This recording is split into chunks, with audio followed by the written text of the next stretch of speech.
It's the Funny Comics Fan Club.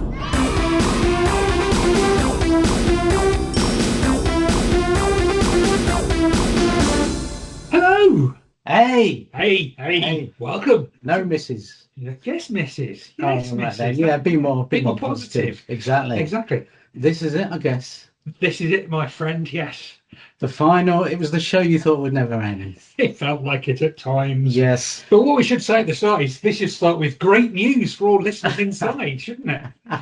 Great news for all listeners of the Funny Comics Fan Club. Funny Comics Fan Club with me, Dr. Mark Hillett. And me, still no sign of a doctorate, John Dredge. It must come after us. Yeah. Well, hopefully next week when we've merged with Buster, that's when it'll come up. That's when it's going to come up, yeah. Who wants a blooming PhD anyway? That's what I say. You do.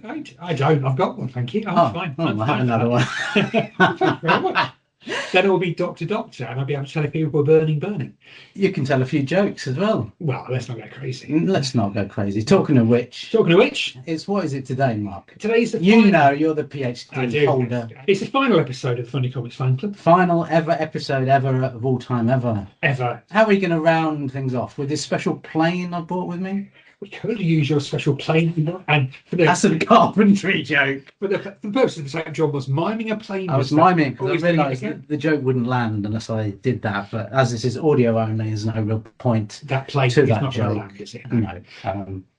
Well illustrated. So yeah, what are we doing? Because What we do, we're going to have a look back, John. We're going to have a look back. as I ask you every time, You do seem to do that, yes. We're going to have a look back. And see, we're going to go through and say what are our favourites, what are our not favourites. Maybe at the end we'll just think about what have we learned from this great adventure, what we've been on. Yeah, what have we discovered? What have we found out? So we're going to start with our favourite 3 strips, aren't we? That's the plan. Favourite 3 strips in the history of the whole podcast. Right. How should we do this? Well, you go first, and then if there's... And we're probably going to agree, because we always have. Probably are, yeah. Yeah. So, third best strip of all of the ones we've looked at, for me, is The Champ from Wizard and Ships 1979. So that's a J. Edward Oliver version of The Champ. That's right. I must make that clear. I must explain that. Not the other version of The Champ who was in Cheeky Comic in a reprint from the 60s. Wow, you've really been taking notes. I've revised and everything. You're going to get another PhD in a minute. J. Edward Oliver, or as I like to call him, Jack. And I've got it here somewhere because we've bought in all the hundreds of comics we've looked at over the years. What I liked about it is tied up in the fact that, well, I might as well let you know now he's my favourite illustrator as well. Oh, that's a spoiler for the end, isn't it? Yeah, spoiler for the end. So just edit that out and put it in at the end. It's hard though, isn't it, to separate the illustrator from the actual story, don't you think? It's all part of it. So no wonder I like this, if that's my favourite illustrator. But what I like about it is there's a lot going on, but unlike a lot of strips that we've seen, you can actually work out what's happening. You know what I mean? There's a lot in each panel. It's drawn in such a way that you can understand it all. No, you're right, yeah. And you can take it in. That is a gift to be able to do that, because we've seen it done so badly so often. Yes. The characters are quite endearing. There's some good jokes in it, but it's just a good illustration of this guy's work. I mean, I think he's the only one that has these weird things in the background. Maybe Leo Baxendale. Leo Baxendale, and people who follow Leo Baxendale, like Tom. Oh, Tom Patterson. Tom Patterson does it as well. Does it? Yeah. What I'm saying is they have these little things in the background that they always do, and then it's them. Yeah. But unless you knew about it or you spotted it, no one's ever told you this. No one ever says in this comic, by the way, look for things in the background that are the same every week. It's like a present to you, the reader, isn't it? Because I think you look at it, because I always remember looking at it and going, what's this? Abolish Tuesdays thing. I mean, that is probably my favourite thing in the whole of everything we've done here. Just the fact that there's a sign in the background in one of these panels saying Abolish Tuesdays. Yes, and it's one of the things he always does. But I think it's because you're reading a comic on your own and you see it, and then everybody else is seeing it, and years later everybody goes, oh, yeah, I noticed that as well. It's this beautiful thing that he keeps to. He never points at it. It's like you always say about his little box with a handle on it. There's a box with a handle, and that's in a couple of the other strips he's done. And in fact, in one of the other strips, it's called Captain Zap. It's TV Quiz Kids, and it's like a quiz thing in, I can't remember which one it's in. School Fun, maybe, I don't know, wow. I looked at it again, and suddenly I saw where Abolish Tuesdays was. It was on the back of this report that someone was reading out. And I hadn't seen that. I've been looking at it for ages. And only on the 4th reading did I see this thing. So that sort of detail really appeals to me. So that's number 3 for me. And I like the fact it's got a beginning, a middle, and end. You can follow it all the way through, but there's a lot happening. There's a lot of That's fun a great going one. on. How about your third one, Mark? Well, What I do you think- like that? I agree with you about the charm. I'm going to say something you're not going to agree with because I know you don't. Oh, Like okay. I really like Puss in Boots. Oh, right. Okay. Now tell me a bit about that because I've forgotten it. Because Puss in Boots is one of these characters where they're always fighting. It's drawn by, is it Roger Gearing or Rod Gearing, or Gearing is his second name anyway. So I'm looking at it now. It's in Topper and Sparky. I think I'm going to look at it there. Because of the size of it. There's a giant size Amazing. this thing here. His style is so. It's quite similar to the Champ because this to me looks like more modern sort of comic style. Like J.L. Oliver looks like it as well. It's sort of rounded, it's cartoony, it looks exciting. And I just love Puss in Boots because it's so crazy. Because we looked at the other one, didn't we, that he did? Yeah, we did look at another one. The Yeah. Rusty Dog or something it was called, wasn't Oh, that was mad. I mean, Yeah, that yeah. was like mad to the point of it didn't make any sense. it? Well, you didn't think it made any sense. I, having a PhD, could fully understand what was going on. That's Yeah, I haven't got your learning. Yeah. I must admit. But yeah. you weren't keen on this, were you? Yeah, I found it slightly illogical. I just felt the internal world didn't quite add up, as I seem to recall. Yeah. But then I quite like that. That's Right, the process I enjoy. That's the that difference. All sorts That's the of different things keep Yeah, happening. I'm more like John Cleese, or you're more like Terry Jones. That's my Okay. yeah. Because like Terry Jones wrote the Spam sketch. Right? Yeah. That hasn't really got any sense to it at all. It's No, nonsense. it's right? great. There is- But it's still great. Mm. But like Cleese wrote, I don't know, the Cheese Shop sketch, which is very sort of logical in its strangeness. So there you go. That's what we are. There we go. You're logical and your strangeness, and I'm just strange. And you're just mad. Well, there we go. So that's number 2. What's your number 2? What's your number 2? Number 2. Okay, so number 2 for me, well, in Crazy Comic from 1977. Is it the cartoon that you wrote? Is that we go? It should be. Here we are, Pong Along a Pongo. Fantastic. So, I mean, I love this because, again, it's all linked. I love the character and the artwork.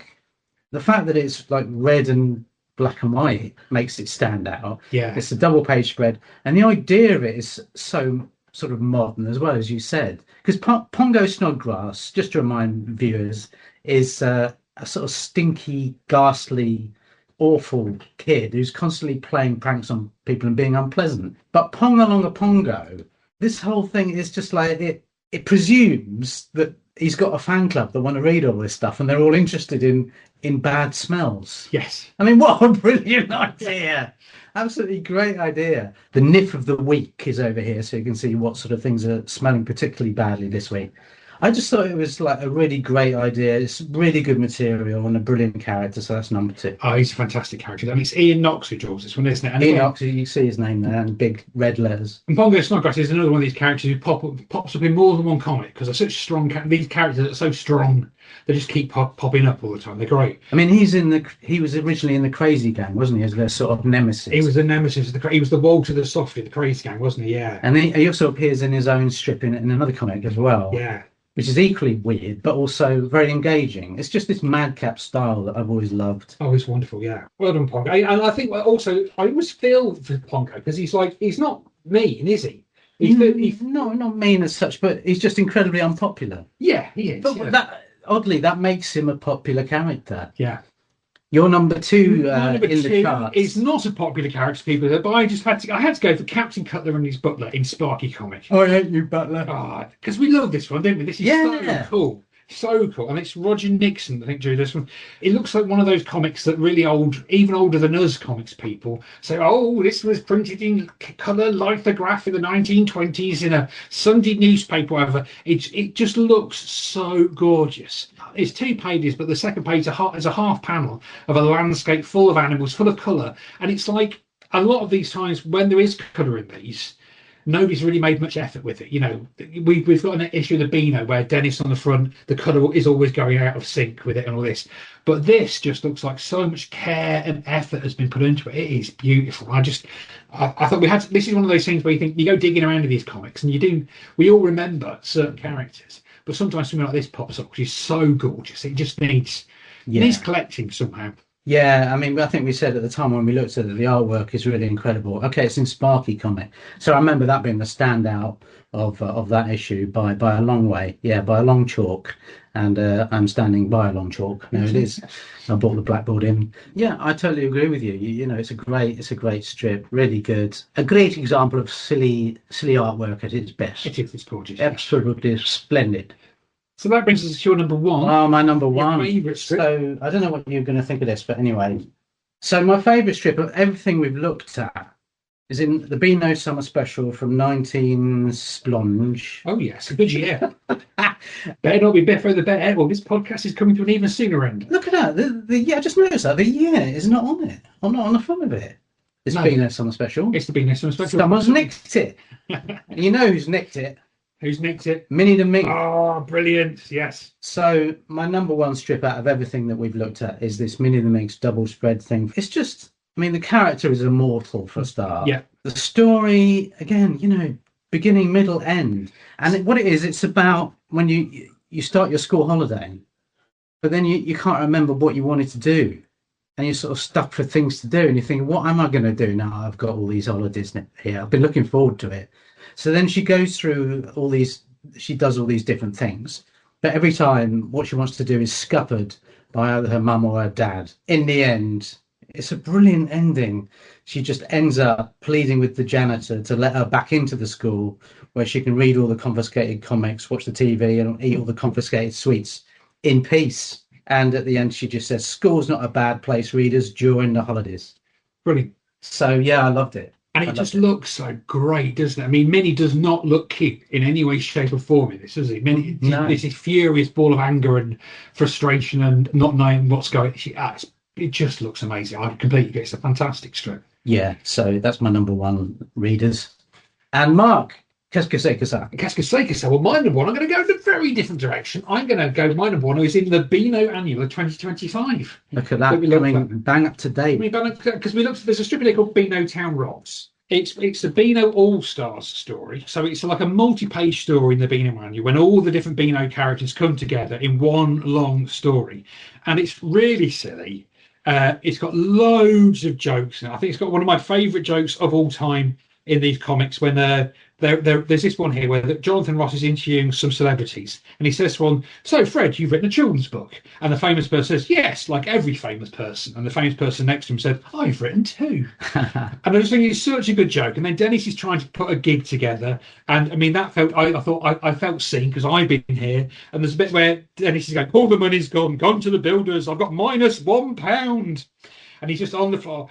And it's just brilliant. And then in the end, Toots plays her flute and he goes, toot, toot, toot. And everybody thinks it's amazing. And it's just so funny, so full of heart. And I just wanted to choose this because I really like the Beano now. And I love the fact that the Beano now is so much in the spirit of the comics, in the good spirit of what parents are not beating their children with any household implement they can find. So it's not quite the same as it used to be.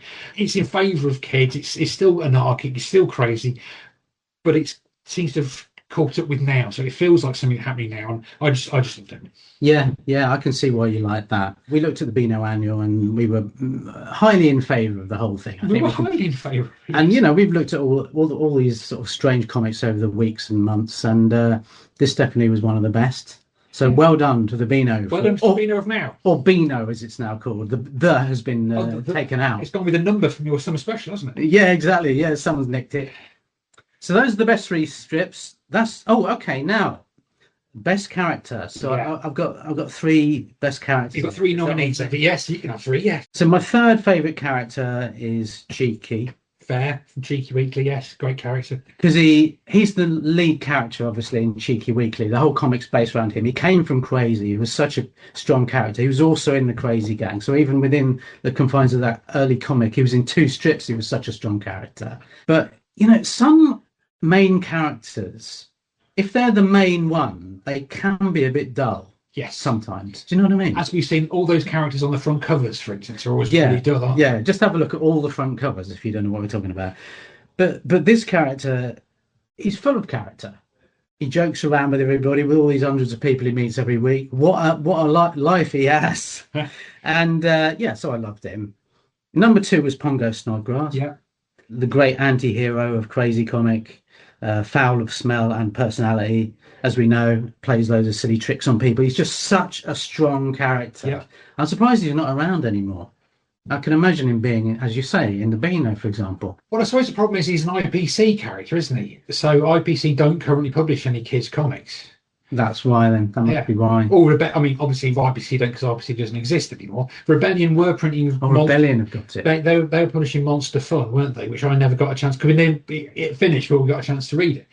But I don't know Pongo Snodgrass was in that. But yes, Rebellion, there's an idea. You can have that. Bring back Pongo Snodgrass. Pongo Snodgrass would work as a brilliant cartoon, wouldn't it? As a cartoon series. Yeah. Just, I'm sure kids still love it today. And then the best character of all time that we've looked at, I would say, is Minnie the Minx. John, may I just read this? I'm passing a piece of paper over to John. What does it say there on my list of best characters? What's number 1 on my list? Wow, Minnie the Minx. And what's number 2? Pongo Snodgrass. Pongo Snodgrass. We are in concert. We both have the same idea. That's something. Minnie the Minx started, I'm thinking, like 1953, something like that. She was invented by Baxendale. I believe so, yes. And she's still going. Yeah. They haven't had to change the character that much. Not really. No. Since 1953. Yeah. That's how great that character was at the start. And when you read the modern character, it's like it just works. And I think I was thinking about this because we saw last episode, I believe, the character Bad Penny, who's like in many ways she's kind of like Minnie the Minx, but it doesn't work because she's evil. Yeah, and she's just really nasty. And Minnie is not nasty. No, Minnie's enthusiastic. No. So Dennis was sort of nasty. Dennis was nasty. Yeah. She isn't a bully. Gosh, no. She plays tricks on people. She's mischievous. She steals people's sweets and is generally sort of a bit of a sort of tearaway, but not in a un-PC way even today. She's not malicious, and I don't think she ever has been. She's always been just full of life and is enthusiastic and goes for things, and it goes awry.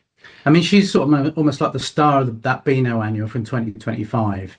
I mean, one of my favourite bits ever, again, is where she takes over a tank that fires custard at people and then crashes through the school wall in it.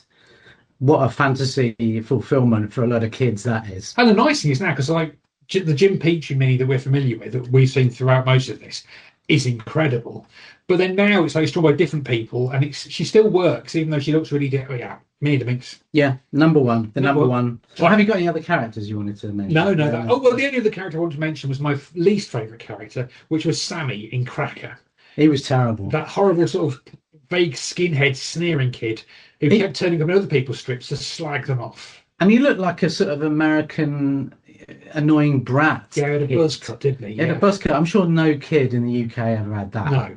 Yeah, he would just keep interrupting, and you really didn't want him to, and yet he was the host of the whole comic. Yeah, because Cracker Comic on a whole, we quite enjoyed that one, didn't we? Cracker Comic? Oh, no, that's right. Is it? Cracker Comic as a whole we enjoyed. Yeah, but he was like this malignant presence in it that was just spoiling it. Yeah, he'd just suddenly poke his nose in and go, "Oh, I'm ruining it." So we know it was like it.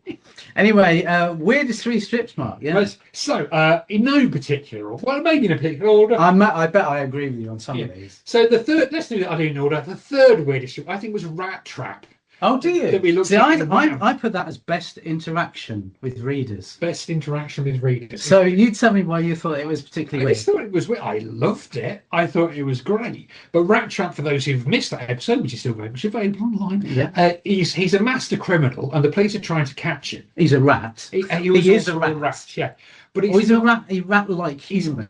He's called Dr. Rat. Dr. Rat. More like a Batman villain or something. The premise of it is that they're trying to catch him. So the police come out and ask the readers of Wham to help them catch him, and you see people on the street panicking about this because the readers of Wham must help us out. And then at the end, Dr. Rat turns to the audience and goes, "You're all really stupid. You'll never catch me."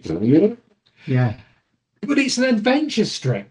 Yeah, it's not a humour strip. It reads like a humour strip, but the way it's drawn and the way it's laid out, it looks, and it's just so crazy that this happened. So that's my number 3. That's my number 3. Yeah, it is really weird, but that was one of the most popular strips of all time, as far as I know. Right. It just had so many readers wrote in with their ideas for rat traps to catch this criminal. They could barely cope with the post, as far as I can work out. So I think people really enjoyed it because you see the first 2 or 3 pages. and it's just a dramatic adventure strip.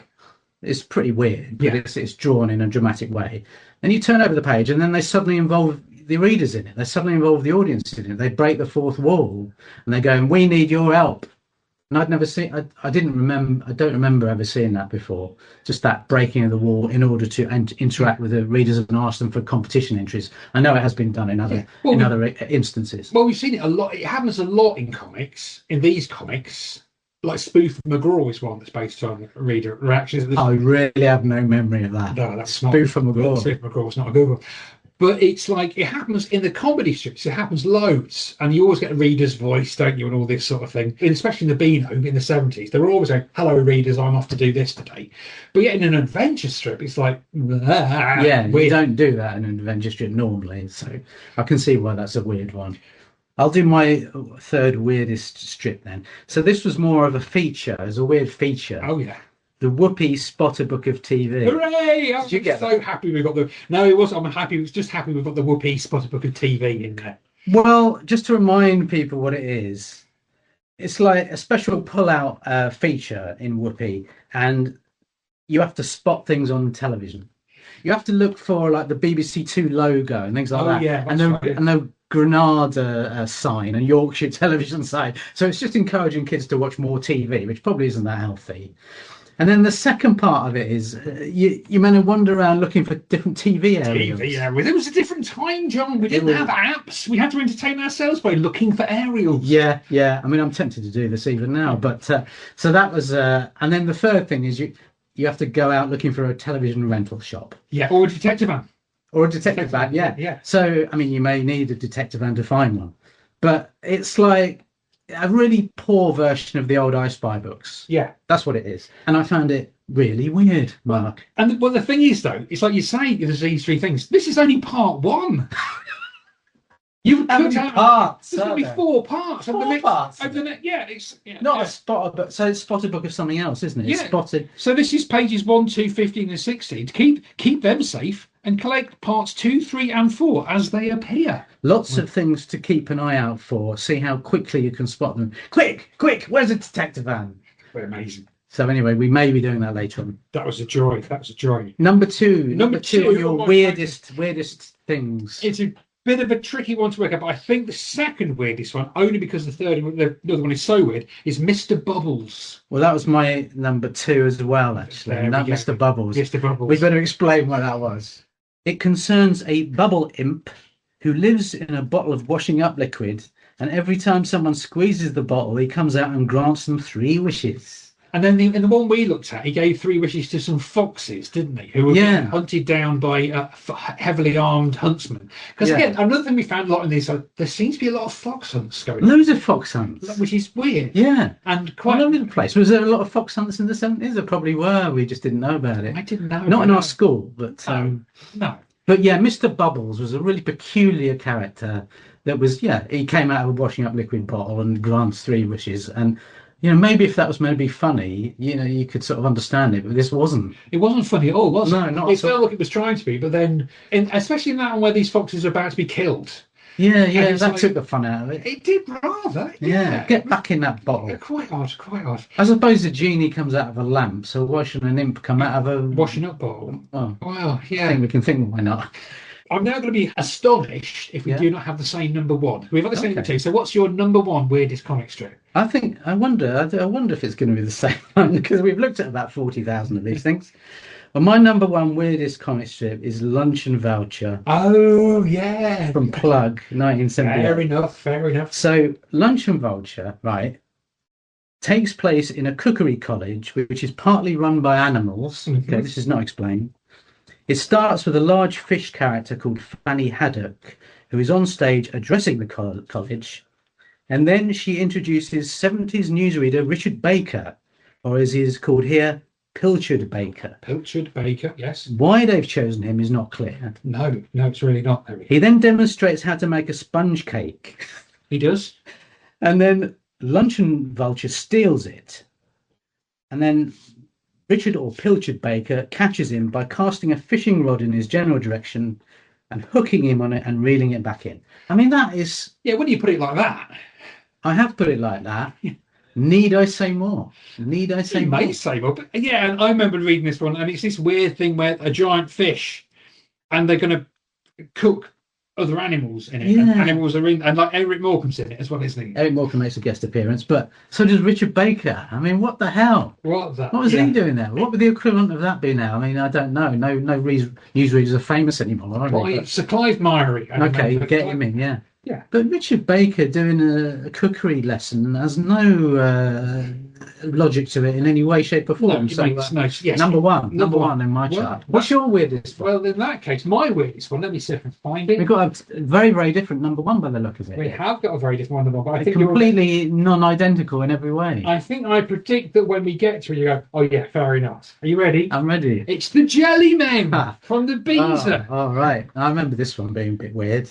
also featuring another fox hunt. Oh, yeah, there's a fox on in it. Fox hunt number 8. So the Jelly Men is about these sort of weird jelly creatures that have 4 legs and 2 arms and no mouth. They have no mouth, and they produce jelly, and they're made of jelly. But it's a dramatic strip again. This is dramatic strip, but this is a super dramatic. This is a very old-fashioned because there are no speech bubbles in this one. So this makes it look like it came out in 1904. It does, doesn't it? Colonel Spinks of the Raxton Hunt is the baddie. He's a jelly men, bubbles, rubbish. Have them horsewhipped. Have the bubbles horsewhipped. You don't get that sentence very often these You days. don't. And there's a fox that looks like a corgi in it as well. And there's a funny jelly baby.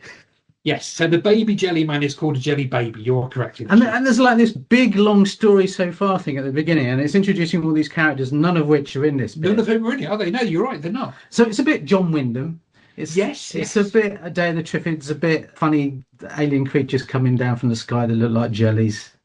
But really, yeah, it is most peculiar. Most peculiar. Most peculiar. I would Without give, any doubt. I'll give you luncheon voucher. That's fair. But I think we Yeah, they're both pretty odd. As we said, there are some odd ones. So we've gone from odd ones. So now let's go for a truly bad comic. So the worst strip for me, we're going to have to look at this because there's no way this can be explained unless you're looking at it, and even then, it's almost impossible. That's it. You'll note, listeners, I did not ask John what strip he was talking about because I guessed. You knew exactly what I was talking about. A strip in the Phoenix, which is a shame because, it's a great idea. We like the Phoenix as an idea, as a concept, and a lot of the material is really good and great.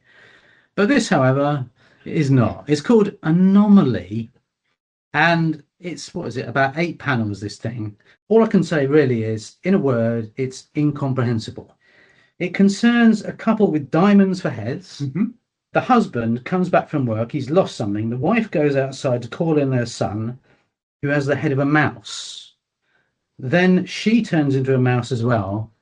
And the bloke with the diamond head runs out because he's forgotten something or something.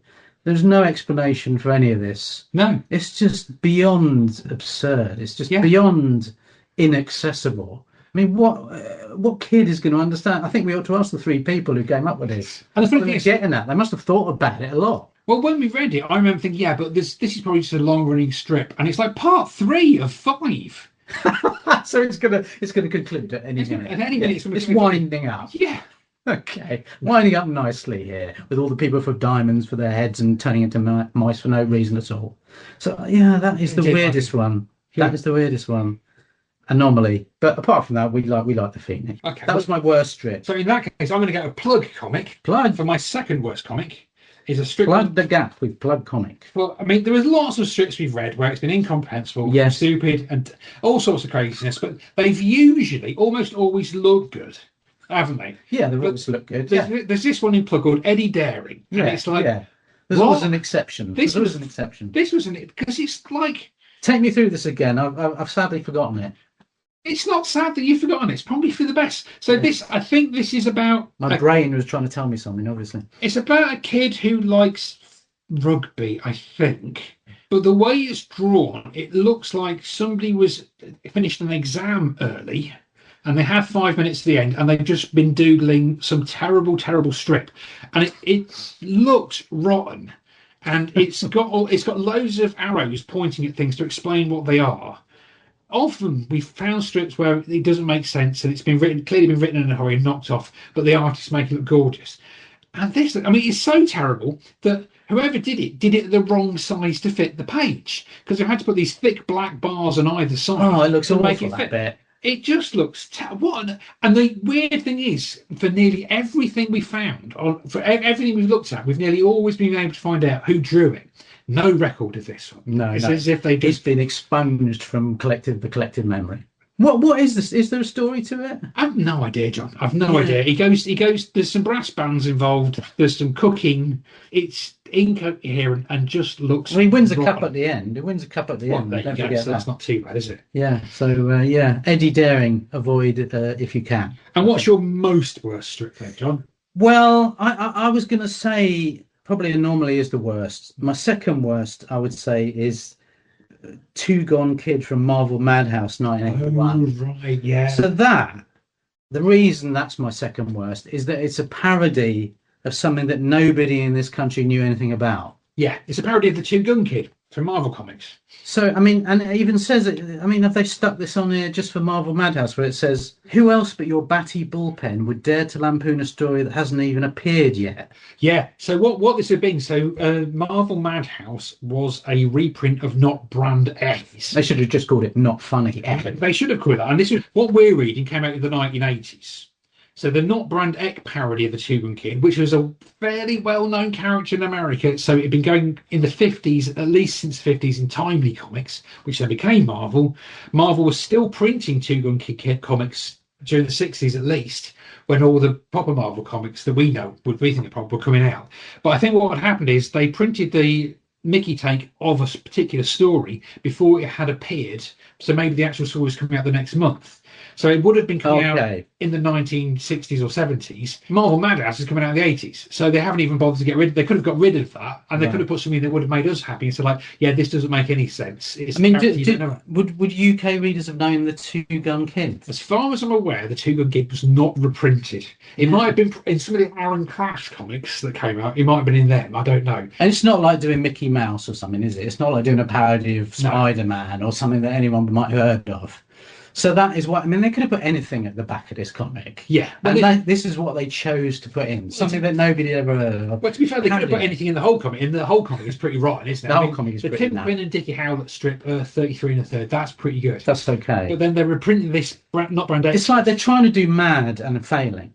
Yeah. They're trying to do Mad comic and completely failing because it's just full of stuff. And unlike the J. Edward Oliver stuff, it's very hard to get into one of these panels to work out exactly what's happening. Yeah, it's too much. Maybe if it was a color thing, a bigger page, it might be okay. But even the jokes they're making don't really land in this. Not Brand X came out in the 1960s, and it was very hip. And there's loads of famous characters in these stories in here who were famous in the 60s in America, and then reading them as a kid in the 80s in Britain. No, you have no idea. No idea what's going on. So that's, definitely one of the worst strips. Well, then I'm going to go for my all-time worst strip in everything that this character has ever appeared in.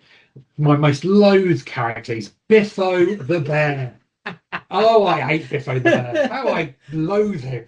Yeah. It's just so awful. Why is that then, Mark? Because he's rubbish. Yeah, but apart from that, character. Yeah, but his stories are so bland. Apart from that, I mean, the only appearance of Biffo the Bear I've enjoyed was quite recent. When he gets killed off. Well, I liked it. He never gets killed off. He's still going somewhere. He might still be going somewhere. Is he in the Beano? He's not in the Beano now. He's not in the Beano now. We understand. I think he may be one of these pops up, but I'm enjoying the fact that he's on the front cover of the Beano book 1979, and you're thinking like, oh no, Biffo the Bear's going to be in here, and then he isn't. Hooray! And then he isn't. And if you recall, we really enjoyed the Beano book 1979. It's really good. That's one of the reasons. One of the reasons why it's good is Biffo the Bear. Oh, he turns up in the blooming summer special, and all he's doing is just like talking about T-shirts or something. He's just like, it's not even worth explaining. He advertises the Beano. He's reduced to an advert in the summer special. I mean, obviously nobody who drew him particularly liked him either. This is why he was given rubbish to do.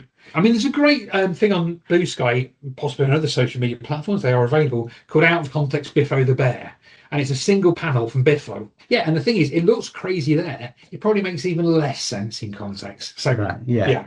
So Biffo, we don't like, but he was on the front for a long time, he right? was, yeah. And Maybe that's where the whole process of the worst character in the comic being on the front came. Everyone else was thinking, he's the worst character. He's on the front. What do they know that we don't? Yeah, we don't like Biffo here, ladies and gentlemen. Send in your angry replies to us now. The Biffo the Bear fan club. Okay, so now picking up the pace a little bit, we're going to go to the best comic. The best comic. So the best comic. Have you got a list, or you just got one that you're going to have? One. I always have just one. Yes. Okay, so I think we might agree on this. Right. I don't know. Let me think. Anyway, my favourite. I'm sad to say, in a way, that out of everything we've looked at, it was what I thought it was originally. We've looked at 400 of these comics, and it's my favourite one is still the one that I liked best before we did all this, and that is Crazy Comic from 1977. So, just briefly, what I love about this comic is, and this particular issue from November 77 is amazing as well. There's some amazing competition entries in, aren't there? Okay, I bought it originally because I was one of the competition winners. That's definitely. That's amazing. I did buy it because of that originally. That's why I've still got this issue, right? But the rest of it is amazing. Like the cover is excellent. The back cover, it's disguised as a bit of sandpaper. Is a good idea. That's so brilliant. You got the Bionic Boys, Send Up with the Bionic Man. I would have loved at the time. I still like it. Happy memories of that. It's just so inventive. You've got silly photographs here. So not only have you got silly drawings, you've got photos as well. Birdman and Chicken, sort of madcap humour. I like Mickey Mimic even because it's got strange masks that he puts on, so you've suddenly got Mickey Mimic impersonating Bruce Forsyth from the 1970s here. So you've got memories of those things. You've got a crazy look at TV, which is a bit like Mad Comic. You've got spoofs. You've got the Crazy Gang in full colour. You've got the best probably joke. You've got the best single joke in any comic that I've seen, which is the one, it's a sort of fill in the dots, shade in each dotted area, and you will end up with a symbolic view of very recent events in British history. And it looks like Chris Bonington scaling Everest, but everything, you colour in all the dots, and it ends up black. And the answer is the power cuts of November 1977. So that to me is the best joke in all of the comics that we've read. Yeah. You've got like a really silly text story, so it's all really varied. And you've got Pongalonga Pongo, one of the great strips, and one of the great characters of all time, Cheeky, at the start. You can't really get better than that. It's a brilliant comic. There you go. It is a brilliant comic. However, John, I would say I picked a comic that I think is even better than Crazy Comic. Oh wow, go for it. And it is, of course, Cheeky Comic, Cheeky Weekly. Wow, that's the other one. That's the other contender for my view. I think the Cheeky Comic is as inventive as, but I think it's even more inventive than this, because even Crazy Comic, it's a series of strips. It's like, it is recognisable as a normal comic, but Cheeky, as listeners may recall, is one story, and it's Cheeky's week, and it takes through each day. And the Cheeky strip that was in Crazy, where he's going around meeting all his pals, taking jokes, that still happens, and that's packed full of jokes. But then it does the brilliant thing where at the end of every one of these days of his, so for instance, at one point he says, let's see what's on telly, and then you get the $6 million grand strip. And then at the end of the $6 million grand strip, you go back to Cheeky watching it on the television. Then you got the next day, and he goes, and then he says, oh yeah, the teacher's here, he's going to do some tests, and then you have the quiz page, and so on and so forth. And you get amazing characters like Yicky Boo is a great character in this. You've got characters like Mustafa Million, who then went on to be loads and loads of other stuff. We've got a reprint. So they do a reprint. So we've seen this quite often where they do reprints in these comics, but they don't tell you it's a reprint. In Cheeky Comic, he says, here's a reprint of a strip from 1969. So I go, wow. You know where you are with him. That's amazing. He's not going to lie to you, is he? And then you've got like a special where he goes to the cinema to see a cartoon. Then you've got, well, this is a reprint, obviously, of a Tweeting Sylvester strip. The way it's done is really clever. What they do is say this is the cartoon before the film, and then you have another page and waiting in the interval, and then the film itself is a serial that is also a reprint. And I just thought it's so much better than it has any need to be. Yeah. At all. There's so much care, so much thought has gone into it, and it really looks. But you got Frank McDormand on the front there. You got our old pal, lovely old Terry Baves in it. All these sort of people. Our old mucker there, Terry Baves. Good old Terry. Right? I just think it's a wonderful, wonderful comic that it just. Yeah. And I think because it didn't last that long, So I think Crazy Comic does get some glory, but Cheeky Weekly, I mean, in fact, it's called Cheeky Weekly, and it's about his week. Cheeky Weekly appears to have sort of slipped through the cracks, and I don't think any of it has ever really been collected. We should mention the blog actually about Cheeky Weekly. Yes, definitely. Yes, that was really that's a useful, really good detailed blog about Cheeky Weekly. But yeah, generally, I think people remember the Friend of Cheeky badge. Actually, that comes up quite a lot online. I think in like the second or third issue, there was a free Cheeky Weekly badge, Right. and so whenever you see an image of that online, a lot of people respond to that. So maybe the people that liked it really liked it like crazy. It's a similar sort of humour. Almost the same sort of thing. I mean, there were loads of inventive things about Cheeky Weekly. Like in some issues, he would go up to his parent, go up to the loft. Do you know about this? Yeah, yeah. And pull out. There's an old chest with all these really old comics in it, and that would be an excuse to reprint a really old comic strip. Yeah. But they were usually fascinating. They were usually things like Abbott and Costello or strange things like that. And there was another thing called the mystery comic. Yes. So I can't remember exactly what that was, but he would get that in a shop, I think. The newsagent would give it to him. Well, I think in this one, what happens is he finds the mystery comic just lying in the street. He says, "Look, here's the mystery comic with Must Up a Million." So he's something like, okay, so there's a mystery comic, and in that comic, well, that gives us an excuse to show a Must Up a Million strip. So it was so well done, so inventive. Brilliant. Yeah, I mean, I agree. Another real cracker. That is another classic. Another absolute classic. From the best to the worst. I wonder if you're going to agree with this or not. I mean, no one can really like this anymore, can they? No one can really like this anymore. Film Fun. Oh, wow. What a blooming turkey this is. I mean, the Film Fun, essentially, it consists of stories that don't really reflect the stars that they're based on. Yes. And I mean, Tommy Cooper on the front. I thought this was going to be brilliant. I love Tommy Cooper. You look at it, the actual story's got nothing to do with his personality or persona. It could have been anybody. And pretty much the same goes for all of these strange characters in. And then you've got, like, even worse than that, you've got these mad text stories in minuscule typeface and like they're films nobody's ever seen. They're very clunkily written. Sorry, John. What? Oh, Periscope, that all-time classic movie. Up Periscope with James Garner. Oh, there you go. Yeah, James Garner. That's probably why it's in it, because he was famous.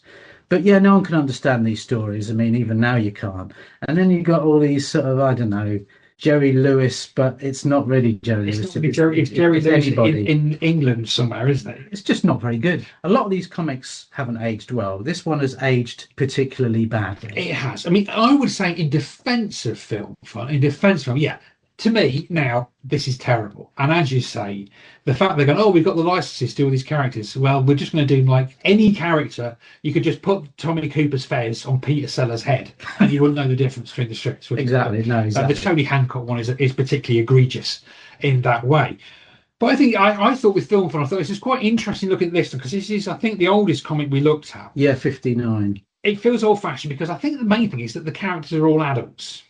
In all the other comics, apart from Marvel Madhouse, in fact, but in almost all the other comics we looked at, all the characters are kids. Right. And actually here, as in here, they're adults. Right. So that gives it a bit of a distancing effect. Yeah. And I don't know, maybe people thought, oh, great, I like Tommy Cooper, I'll buy it. But Film Fun lasted for a long time. Yeah. And I think maybe at the time it was all right. The art's pretty good. There's loads of really great art in it. And I did not find it offensively bad. It did not trouble me and make me worried for the future of humanity. No, like Sparky. Unlike the comic that I would choose. Okay, go ahead. Which was The Dandy. Which I think was abhorrent. This was absolutely horrible. I mean, you've got Corky the cat on the front, who's like, he's got more personality than Biffo the bear, but that's not difficult. It's not difficult, but the story in the front involves a sword swallower who happens to be based right next door to a fish tank with a swordfish in it. And it's like, well, all right. But then when you get into the whole comic is like, we can't be bothered. It doesn't look wonderful. I mean, there's a Desperate Dan strip, which is a reprint. There's Black Bob, the Dandy Wonder Dog, which is about him and what's his bloke called? Andrew Glenn. And do you remember Andrew Glenn? How could I forget him? And it just keeps going on and on about Andrew Glenn. Andrew Glenn saw somebody standing in. And it's like somebody's telling him off. Yeah, and it's like Lassie gone wrong, isn't it? That's what. Have you ever seen Lassie gone wrong? But the whole thing is like bad, and then it's that's a good word for it. It's so violent. I mean, Black Bob ends with next week the Fighting Furies, and there's a picture of a dog fight. come back next week, kids, for some dogs biting each other's throats. And then the whole thing is like people just. You hated this, didn't you? Winkle Watson. So what? Remind me, what did you hate about Winkle Watson? I remember you hating it. I think it was everything. Yeah, I think you did narrow it down to that. It looks bad. It's so violent. It doesn't make any sense. And it's just all horrible characters being horrible. The horrible characters being horrible. This is from the 70s. Is it from the 70s or a bit later than that? Oh, the 70s. 1981. It's from 1981. It looks about 1941. It does, because it's a strip where looks old-fashioned anyway, but then most of it is text. So it's one of these things where they don't trust you to understand what's going on in the picture, so they have huge swathes of text. And the punchline is somebody gets punched in the face and his teeth fall out. The whole thing is like this: the Jocks and the Geordies, where they're pretending to be disabled for money. And then they beat each other up with sticks. Then you've got My Top Story, where all of them were made up, clearly made up. It's like none of this stuff ever happened. Just lying. And here's a pound coin for that. Just hateful, horrible. Harry the Hippo. Oh, and it's got one of the things I hate most in all of these comics. Harry the Hippo includes a balloon that has been blown up and is floating. It's a balloon. Look, here he is. The man is blowing the balloon up with his mouth, and yet it floats like a helium balloon. One of the great disappointments of my childhood. And of life in general. I mean, this thing, when you look at it, it looks like this is why they made Viz. Yes. This is exactly why. I mean, look at the back cover, Bully Beef and Chips. They did a strip that was Bacon, which was an exact parody of that. In this, it's like in Biff and Bacon, the kid gets beaten up. In Bully Beef and Chips, the bully is strapped to a concrete bollard, and a succession of children jump over him, hitting him on the back. So at the end, at night, so it starts in the middle of the day, it's at night when they've finished hurting him, and he has to crawl home because they've literally broken his back.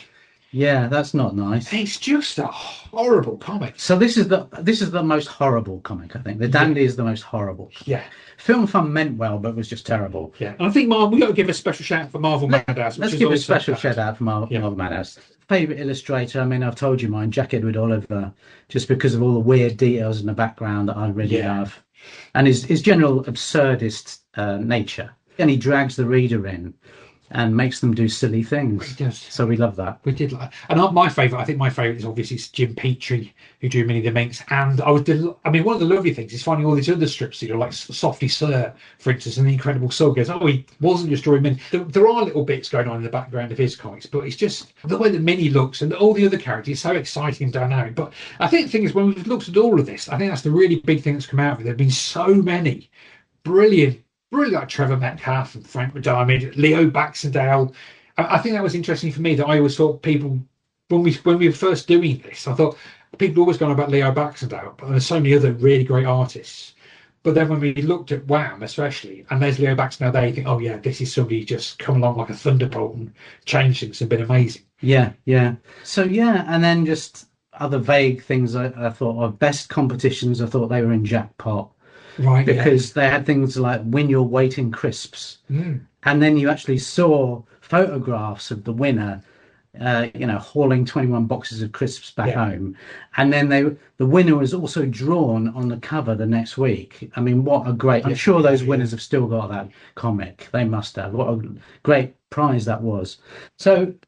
Overall, what have we learned? Yeah, and you say, can we narrow it down? I don't think we can. I mean, all I can say is it's an embarrassment of riches. Yes, that's what it is. When you look at this pile of 80 comics we've got in front of us, ladies and gentlemen, just the depth of creativity, mainly in the artwork, but a lot of the time, shall I say, some of the time in the material.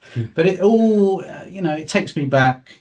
Yeah, loads of happy memories from this stuff, and it's just very creative. And I think this is where I got my sense of humour from. This is where loads of people got their senses of humour from. The Goon Show, the things that I love. People like Kenny Everett. A lot, they mention these things. They were important to them as a kid. It's all. This is fun in the form of a 32-page comic. Yeah. And I completely agree with you. And I think once we've done this, it's amazing just how much good. I mean, I think you can look at these. You can justify it. So, this is a picture of the United Kingdom. This is what it was like. It's not necessarily what it's like now, but if you look at these things, you think here we are. This is us in these comics. And I think, as you say, this because millions of these things were sold every week to millions of kids. this is who a lot of people of our generation, especially, this is who we are. This is where we come from. I mean, every kid bought one of these at some point. Mentions of these things just pop up all the time in bizarre places. Like, you're not looking for it, and then suddenly you will see a mention of the Beano or the Dandy in some weird place. Like yesterday, I was watching a BBC archive film, and it was Joe Strummer being interviewed, and he said that sometimes he buys the NME and sometimes he buys the Beano. Yeah. You know, this is on the news or something. This is on the, on a big documentary show. It was such a big part of the culture for so many years. It kind of still is, because the NME's not going anymore, and the Beano is so hard. The Beano. Yabu Sachs, well done, Minnie. And I think it kind of still is, and even today, because I don't know if I mentioned this other day, but I've actually got a PhD in comics. I've heard this news. Yes, congratulations. Thank you. Yes. But when I'm in the world of comic studies, if you talk to somebody from outside that world, people almost always say, in this country, but they will almost always say, the Beano. When I go outside of this country, as sometimes I'm allowed to do, and you mention the Beano, nobody's heard of it. Nobody's heard of the Beano outside. And it's we should be. And it's this weird thing where it's such an important thing, and yet we seem to be kind of culturally ashamed of it. And I think for that reason, and also because when you look at it, as we've said, the artists especially are so great. There's so much good stuff in here. I think the thing I would take away from all this is that this is such good stuff, it should be looked at. People should consider it. Because, we bought these for like a couple of quid each on eBay, didn't we? This is as good as all the Marvel stuff. This is just as good as any of the Marvel stuff or any of the DC stuff. This should take its rightful place up there with those two companies as well. This whole thing, it's just to me, it's just a fascinating look at British creativity. Yeah. That's what it is. And British humour. Indeed. And the tradition of silliness and slapstick and all the silly things that I'm interested in and will continue to be so. Amen. Or some men, as you've got to say. Indeed. So, that's about it then, ladies and gentlemen. We came, we saw, we conquered. We spent a lot of money on eBay. We will be claiming back after this. All of them straight on eBay after today. Oh, yes. So, thank you for listening. And if you have been, and if you haven't, where have you been? There are several episodes you can all listen to. All right. 30-something, aren't there? This is number 33. Yeah, no, I was just saying, well, thank you, John, because it was your idea. It was your silly thought in the first place. You said, is there a podcast about British comics? And there wasn't. Now there is. And now there is. Now there is. That's sorted that out. So, thank you for listening. Thank you, Mark. Thank you, everybody. And until we meet again, it's good night from me. And it's good night from him.